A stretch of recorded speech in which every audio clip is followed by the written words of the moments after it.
Herkese merhaba arkadaşlar.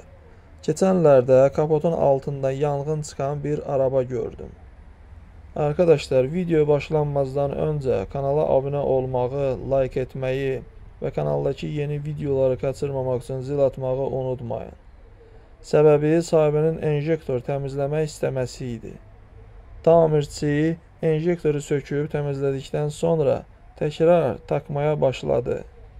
Bir enjektor kötü takılmış ve yakıt sızdırmaya başlamıştı. Sonra kapotun altından yangın çıktı.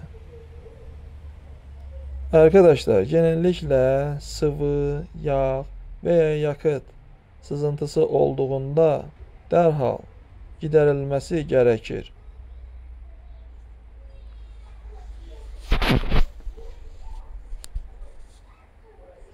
Hepsi bu kadar arkadaşlar. Kanalımıza abone olmağı, like etmeyi ve kanaldaki yeni videoları kaçırmamak için zil atmağı unutmayın.